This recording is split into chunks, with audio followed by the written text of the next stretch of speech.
ഇന്നത്തെ ദിവസം അച്ഛ ഒരു കണ്ടന്റ് എന്ന് പറഞ്ഞ് കുറ്റിക്കാട്ടിലേക്ക് അമുലുവിനെ കൊണ്ടുപോയി. നല്ലൊരു ചെടിയുണ്ട്, അവിടെയാണ് ഒരു പുഴുവിനെ കണ്ടത്. ഈ പുഴുവിൻ്റെ കണ്ണുകൾ നോക്കി നമുക്ക് പെട്ടെന്ന് പേടിയാവും അല്ലേ. ഇവനാണ് ഒലിയണ്ടർ ഹോക്കുമോത്ത് എന്ന പൂമ്പാറ്റ പുഴു. ഈ പൂമ്പാറ്റ 100 കിലോമീറ്റർ വരെ സഞ്ചരിക്കുന്ന മൈഗ്രേറ്റഡ് പുഴുവാണ്. ഇവ പെട്ടെന്ന് തലയാട്ടി നമ്മളെ പേടിപ്പിക്കും. ഇവനൊരു നല്ലൊരു വാലൊക്കെ ഉണ്ട്, നോക്കിയേ.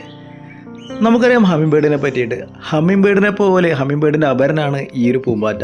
നോക്കി, ഹമ്മിങ് ബേർഡ് തേൻ കുടിക്കുന്ന പോലെയല്ലേ, പക്ഷേ ഇതൊരു പൂമ്പാറ്റയാണ് കേട്ടോ. ഇവൻ്റെ തീറ്റ നല്ല രസകരമാണേ. അതുകൊണ്ട് അമലവും വിട്ടുകൊടുത്തില്ല, അതുപോലെ അനുകരിച്ചു. നോക്കി, പെട്ടെന്ന് കിണറിൻ്റെ കരയിൽ നിന്നൊരു ഒച്ച കേട്ടത്. അങ്ങോട്ടേക്ക് പോയപ്പോഴാണ് ഒരു സാധനം ഇഴഞ്ഞു പോകുന്നത് കണ്ടത്. എന്താണ്? നമ്മൾ ഉടുമ്പ് ചേട്ടനല്ലേ, സ്ഥിരം വരുന്ന ഉടുമ്പ് ചേട്ടൻ നമ്മളെ കൊണ്ട് ഒന്ന് വേഗത്തിലോടി. ഇത് കണ്ട അമലു